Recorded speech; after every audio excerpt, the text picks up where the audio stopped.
Hello दोस्तों। आज हम लोग पढ़ने वाले हैं एडजॉइंट ऑफ ए मैट्रिक्स के बारे में। एडजॉइंट ऑफ ए मैट्रिक्स जानने से पहले हम एक बार रिकॉल कर लेते हैं माइनर्स और को फैक्टर्स के बारे में कि माइनर और को फैक्टर्स क्या होता है। तो हमने पिछले वीडियो में पढ़ा था कि माइनर क्या होता है। किसी भी स्क्वायर मैट्रिक्स के एलिमेंट के कॉरेस्पॉन्डिंग हमें माइनर्स मिलते हैं और वो उस एलिमेंट को डिलीट करने के बाद जो डिटर्मिनेंट बनता है वही उसका वैल्यू होता है। और जब हम माइनर में उस एलिमेंट के साइन स्कीम से मल्टीप्लाई कर देते हैं तो वो कोफैक्टर हो जाता है। तो इतना तो हमें आता है। तो अगर ये आपको अच्छे से समझ में आ गया है तो एडजॉइंट ऑफ ए मैट्रिक्स में कोई प्रॉब्लम नहीं होगा। तो आइए देखते हैं कि कैसे डिफाइन करते हैं हम एडजॉइंट ऑफ ए मैट्रिक्स। सबसे पहले डेफिनेशन लिख लेते हैं हम लोग। If A is equal to Aij of order n cross n be any square matrix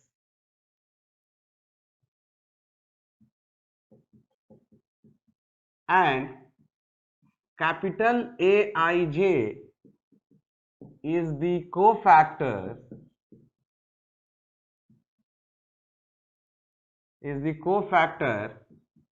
of small aij,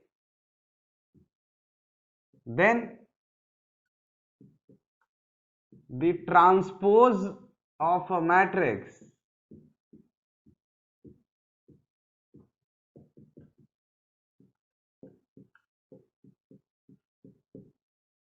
this, यानी कि इस मैट्रिक्स का ट्रांसपोज, यानी कि आप चाहें तो इसको ऐसे लिख सकते हैं, मैट्रिक्स के अंदर में कैपिटल ए आई जे और यहाँ पे ये इसका ट्रांसपोज हो गया। डैश भी देते हैं, कैपिटल टी भी लिख सकते हैं।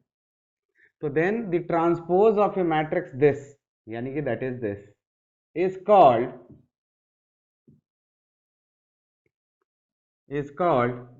Adjoint of the matrix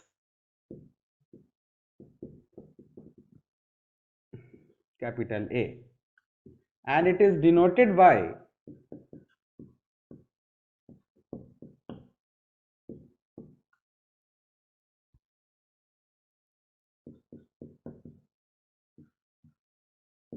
adjoint of A is equal to capital A I J का ट्रांसपोज। और अगर आप इसका ट्रांसपोज करते हैं तो ए आई जे क्या हो जाएगा, ए जे आई आ जाएगा, ए जे आई। ठीक है, ये भी एक n क्रॉस n ऑर्डर का मैट्रिक्स होगा। एडजॉइंट ए को हमने ऐसे लिखा, ये एक n क्रॉस n ऑर्डर के मैट्रिक्स के लिए हमने ऐसा लिखा है। अगर हम चाहें तो हम एक 3 क्रॉस 3 ऑर्डर के कॉरेस्पॉन्डिंग अगर हम दिखाना चाहें जनरल मैट्रिक्स ही, जैसे दैट इज, मान लीजिए कि if A is equal to एक 3 क्रॉस 3 ऑर्डर का मैट्रिक्स है, A11 A12 A13 A21 A22 A23 A31 A32 A33। तो ये एक 3 क्रॉस 3 ऑर्डर का मैट्रिक्स है नहीं। तो अगर इस मैट्रिक्स का हमें एडजॉइंट निकालना है तो हम कैसे निकालेंगे?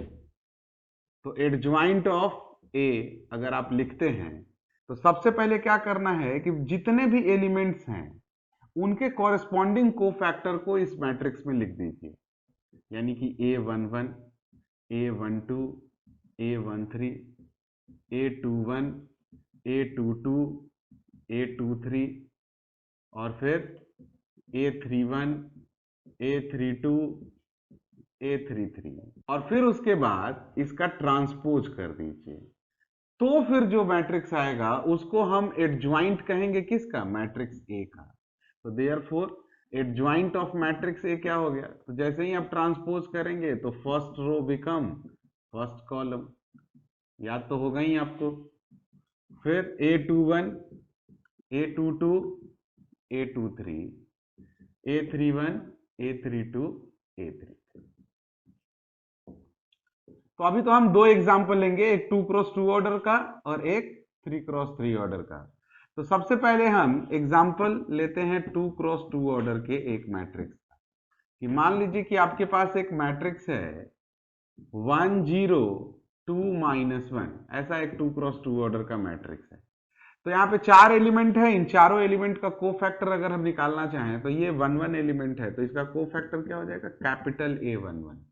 साइन स्कीम लेंगे तो ये प्लस हो जाएगा, और इसका फिर माइनर क्या होता है, तो ये जिस रो और जिस कॉलम में है हम उसे डिलीट कर देंगे, जो बचेगा उसका वैल्यू, तो ये -1 हो गया।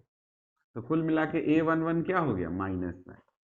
A12 क्या हो जाएगा, तो सबसे पहले तो इसका साइन स्कीम होता है माइनस, और इसको डिलीट करने के बाद क्या मिल रहा है, तो 2, तो ये कुल मिला के हो गया -2। फिर A21, तो साइन स्कीम में इसका साइन क्या होता है, माइनस, और अगर आप ये 2 जिस रो और जिस कॉलम में है इसको डिलीट कर देने के बाद क्या मिलेगा, 0, तो फाइनल वैल्यू इज 0। और A31 क्या हो जाएगा, सॉरी A31 तो है ही नहीं, A22 क्या होगा, नहीं, तो A22 हो जाएगा, साइन स्कीम से इसका साइन स्कीम होता है प्लस, और ये जिस रो और जिस कॉलम में है अगर हम उसे डिलीट करते तो यहाँ मिलेगा 1, तो फाइनल वैल्यू क्या हो गया, 1। तो देयरफॉर अगर किसी ने कहा कि बताइए एडजॉइंट ऑफ ए क्या है, यानी कि इस ए का एडजॉइंट हम कैसे निकालेंगे, तो सबसे पहले तो आपको क्या करना है कि ये जो आपने निकालना है A11, वो आप अरेंज करके लिख दीजिए, -1 -2, A11 A12, फिर A21 और फिर A22, तो ये 0 1, और हमें इसका करना होता है ट्रांसपोज। तो जैसे ही हम ट्रांसपोज करेंगे तो फर्स्ट रो क्या हो जाएगा, फर्स्ट कॉलम हो जाएगा, और सेकंड रो क्या हो जाएगा, सेकंड कॉलम हो जाएगा। तो बस यही आपका क्या है, this is the adjoint matrix of this matrix. ठीक है, तो ये आसान था। अभी हम 3x3 ऑर्डर का भी एक लेते हैं, क्योंकि हमें ज्यादातर क्वेश्चन में 3x3 ऑर्डर ही देगा।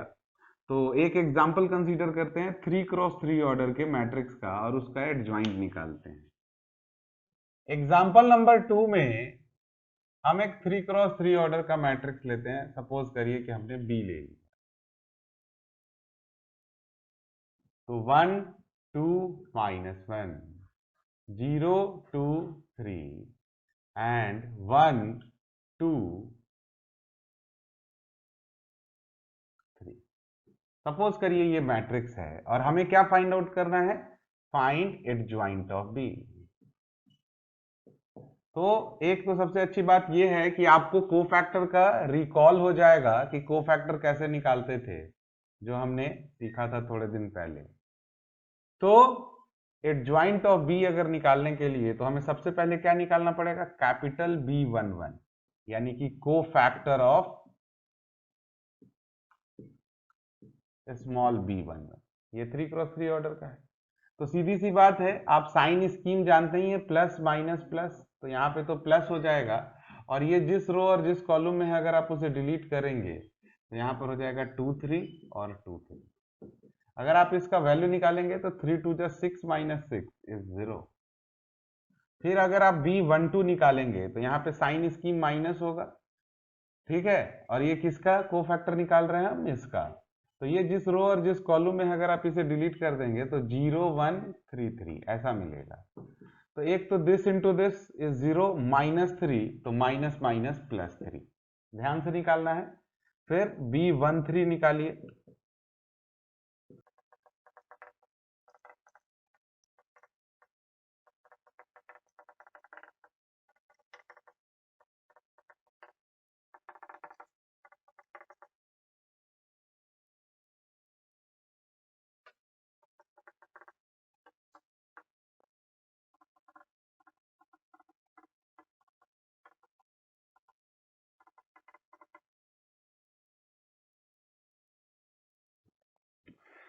तो एक एक करके हमने सारे कोफैक्टर्स फाइंड आउट कर लिए।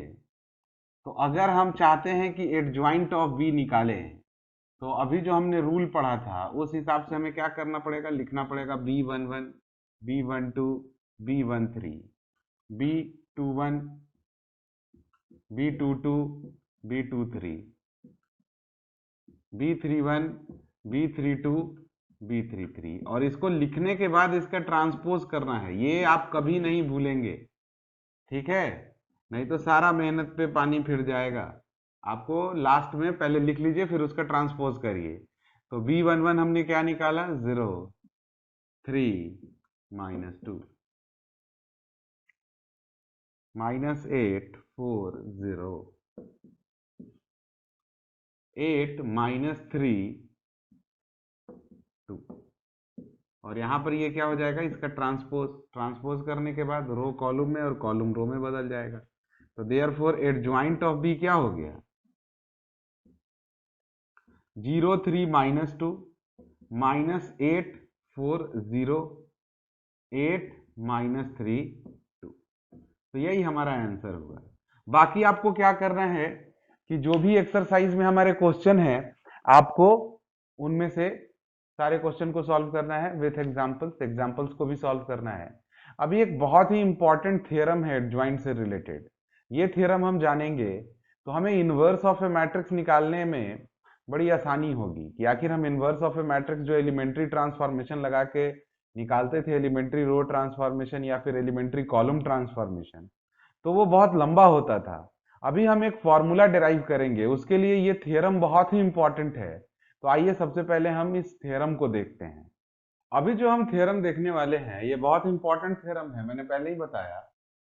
तो इस थ्योरम में का स्टेटमेंट है कि if A B any square matrix and its adjoint B adjoint of A, ऐसा हमने रिप्रेजेंट किया, तो अगर हम मैट्रिक्स ए में इसके एडजॉइंट से मल्टीप्लाई करें या फिर एडजॉइंट ऑफ मैट्रिक्स ए में ए से मल्टीप्लाई करें तो हमें एक आइडेंटिटी मैट्रिक्स,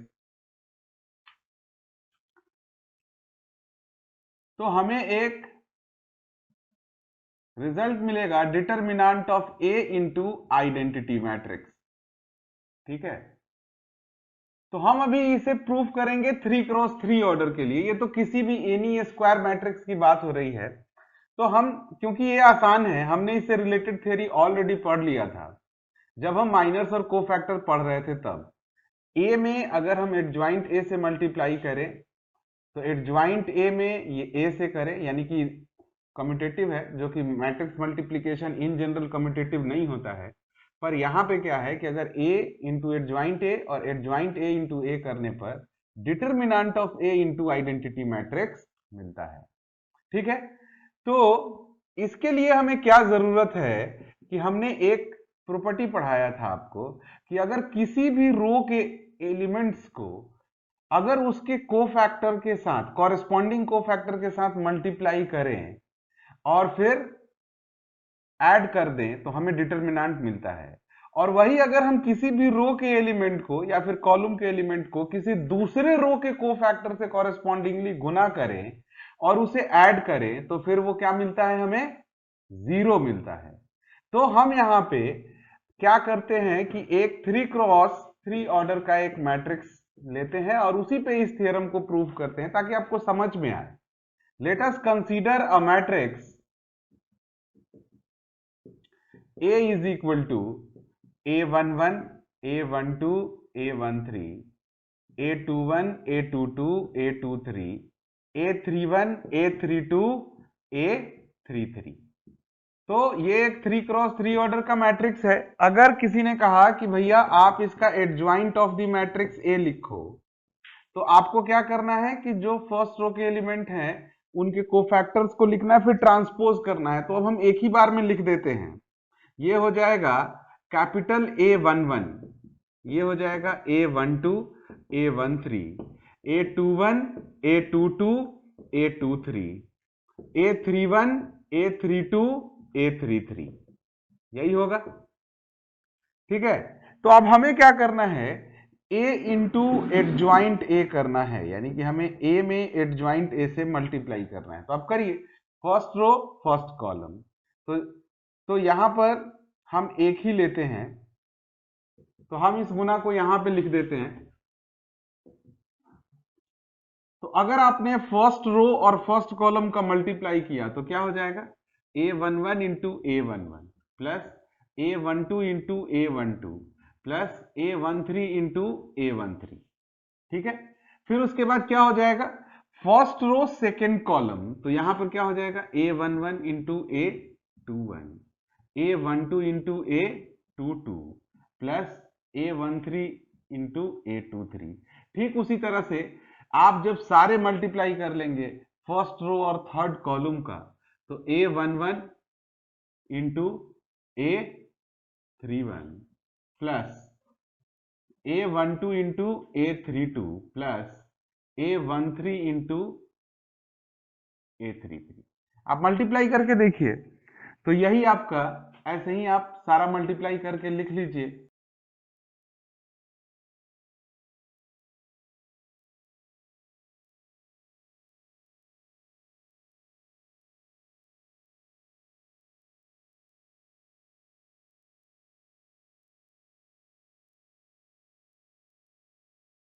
तो हमने फाइनली ये प्रोडक्ट पूरा कर लिया।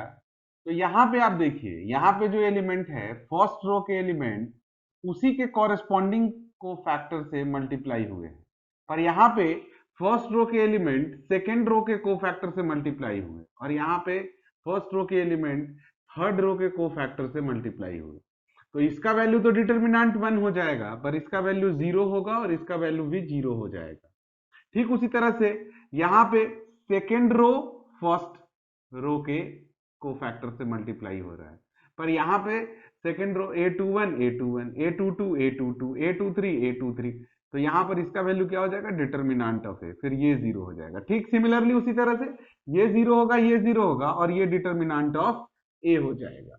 अगर आपको डाउट है तो आप पिछला वीडियो जाके देखिए, किसका, माइनस एंड कोफैक्टर्स का, उसमें मैंने ये प्रॉपर्टी बताया है आपको, तो आप वहां पे जाके देखेंगे, आपको ये समझ में आ जाएगा।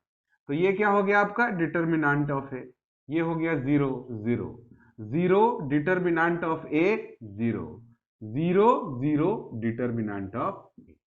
तो ये एक मैट्रिक्स है, ये एक डिटर्मिनेंट नहीं है। हमने जो ये प्रॉपर्टी पढ़ा है एक मैट्रिक्स के लिए पढ़ा है। तो एक मैट्रिक्स से अगर कॉमन निकालना होता है तो प्रत्येक एलिमेंट से कॉमन निकालना होता है, और डिटर्मिनेंट से निकालना होता है तो किसी एक रो या किसी एक कॉलम से कॉमन निकाल सकते हैं। तो उस हिसाब से देखा जाए तो यहाँ पे जो हमारा डिटर्मिनेंट ऑफ ए है ये पूरे मैट्रिक्स में से कॉमन निकल जाएगा। तो अगर हम यहाँ पे कॉमन निकाल लेंगे तो यहाँ पर क्या हो जाएगा, 1 0 0 0 1 0 एंड 0 0 1। तो क्या ये आइडेंटिटी मैट्रिक्स है? तो हाँ, ये एक 3x3 ऑर्डर का आइडेंटिटी मैट्रिक्स है। तो ये यही हमें दिखाना था कि अगर हम किसी भी मैट्रिक्स को उसके एडजॉइंट से मल्टीप्लाई करेंगे तो यही आएगा, चाहे वो फ्रॉम लेफ्ट मल्टीप्लीकेशन हो या फ्रॉम राइट हो, यानी कि कम्यूटेटिव हो। तो आप सेकेंड वाला खुद से कर सकते हैं, वो सेम टू सेम आएगा, ऐसा कुछ नहीं है कि कुछ चेंज हो जाएगा। तो दूसरा वाला आप खुद से कर सकते हैं। तो अभी हम क्या करते हैं ना कि इसका एक वेरिफिकेशन लेते हैं कि क्या ये सही है प्रॉपर्टी। ये हमारा थ्योरम था, हमने आपको इसका प्रूफ बता दिया। तो अभी हम एक एग्जांपल लेंगे, एक मैट्रिक्स लेंगे, और ये देखेंगे कि क्या ऐसा हो रहा है कि किसी भी मैट्रिक्स में अगर हम उसके एडजॉइंट से मल्टीप्लाई करें तो वो इस प्रॉपर्टी को, यानी कि determinant of that matrix into identity matrix मिल रहा है या नहीं मिल रहा है। तो अभी जो हमने थ्योरम पढ़ा है उसका वेरिफिकेशन करते हैं। 2x2 ऑर्डर का मैट्रिक्स लेते हैं, 3x3 आपके लिए छोड़ देते हैं, आप करिए, आपका अच्छे से रिकॉल भी हो जाएगा और समझ में भी आ जाएगा। सपोज करिए हमने यहाँ एक मैट्रिक्स लिया 0 2 4 -5। तो हम अगर इसका एडजॉइंट निकालने जाएंगे तो एडजॉइंट ऑफ ए के लिए सबसे पहले हमें क्या करना पड़ेगा, सभी के कोफैक्टर्स निकालने पड़ेंगे और फिर उसका ट्रांसपोज करना पड़ेगा। तो 0, सबसे पहले आप साइन स्कीम लिख दीजिए। तो साइन स्कीम लिखिएगा तो प्लस प्लस नहीं लिख रहे हैं, और यहाँ पे माइनस, फिर यहाँ पे माइनस, और फिर यहाँ पे प्लस। चलिए लिख देते हैं, प्लस भी लिख देते हैं। अब क्या हो गया कि सीधे माइनस निकाल के रख देंगे, साइन स्कीम पहले से रखा हुआ है। तो अगर हम इस 0 का माइनर निकालेंगे तो इसको डिलीट करने के बाद क्या आ रहा है, -5। तो यहाँ पे लिख दीजिए -5। फिर उसके बाद यहाँ पे 2 को अगर हम डिलीट कर देते हैं जिस रो और जिस कॉलम में है तो क्या आ रहा है, 4। ठीक उसी तरह से अगर हम 4 को डिलीट कर रहे हैं तो क्या आ रहा है, 2, और साइन स्कीम पहले से लगा हुआ है। आप चाहे तो बारी बारी से निकाल के भी पुट कर सकते हैं। और फिर -5 का क्या हो जाएगा, यहाँ पे 0। अब यहाँ पे क्या करना है, इसको ट्रांसपोज कर देना है। तो देयरफॉर एडजॉइंट ऑफ ए क्या हो जाएगा, तो -5 -4 and -2 0। This is the adjoint of A. हमने फर्स्ट रो को फर्स्ट कॉलम में और सेकंड रो को सेकंड कॉलम में लिख दिया। तो हम क्या करते हैं, a इंटू एडजॉइंट ऑफ ए करते हैं और देखते हैं कि हमारा जो थ्योरम था उसके जैसा रिजल्ट आ रहा है या नहीं आ रहा है। तो आप खुद देख लीजिए, ये क्या है 0 2 4 -5 और हमें इसमें किससे मल्टीप्लाई करना है, एडजॉइंट ऑफ ए से। तो ये क्या है -5 -2 -4 0। अब आप मल्टीप्लाई करेंगे तो ये क्या हो जाएगा 0 into -5 is 0 and 2 into -4 is -8। फिर 0 into -2 is 0 and 2 into 0 is 0। 4 into 5 -5 is -20 और -5 इंटू -4 इज +20 और यहाँ पे 4 इंटू 2 इज -8 और -5 इंटू 0 इज 0। तो अगर आप फाइनली इसको देखें तो a इंटू एडजॉइंट a का वैल्यू क्या आया हमारे पास, एक मैट्रिक्स आया -8 0 और फिर यहां पे 0 -8। तो आप -8 को कॉमन निकाल लीजिए तो ये क्या हो जाएगा a into adjoint of a is equal to -8 into 1 0 0 1। ठीक है, तो ये एक आइडेंटिटी मैट्रिक्स तो आ गया। अब अगर हम डिटर्मिनेंट ऑफ a निकालें तो हम देखते हैं कि 0 इंटू -5 इज 0 -4 इंटू 2 यानी कि -8। तो क्या पता चल रहा है कि ये जो -8 है ये डिटर्मिनेंट ऑफ a है और ये तो आइडेंटिटी मैट्रिक्स है ही। तो a into adjoint of a is equal to क्या आया हमारे पास, determinant of a into identity matrix of 2 cross 2, क्योंकि हमने a लिया था 2 क्रॉस 2 ऑर्डर का। तो ठीक इसी तरह से अगर हम एडजॉइंट को पहले लिख दें, ठीक है, और उसके बाद फिर मैट्रिक्स ए में मल्टीप्लाई करें तो भी हमें सेम ही रिजल्ट आएगा। और ये मैट्रिक्स मल्टीप्लिकेशन के लिए बहुत बड़ी बात है कि ये कम्यूटेटिव हो रहा है, क्योंकि in general matrix multiplication commutative नहीं होता है। तो मैं अब आपके लिए होमवर्क देता हूं कि आप सेम थ्योरम जो अभी हमने पढ़ा है एडजॉइंट से रिलेटेड, आप इस पे एक 3 क्रॉस 3 ऑर्डर का मैट्रिक्स लीजिए, फिर उसका एडजॉइंट निकालिए और आप दोनों तरफ से मल्टीप्लाई करके देखिए कि जो हमने थ्योरम पढ़ा था क्या वो वेरीफाई हो रहा है। अगर आप कम से कम एक क्वेश्चन को कर लेते हैं तो फिर आप कभी भूलेंगे नहीं। ठीक है, तो इस वीडियो में इतने ही और मिलते हैं हम लोग नेक्स्ट वीडियो में। तब तक के लिए बाय एंड टेक केयर।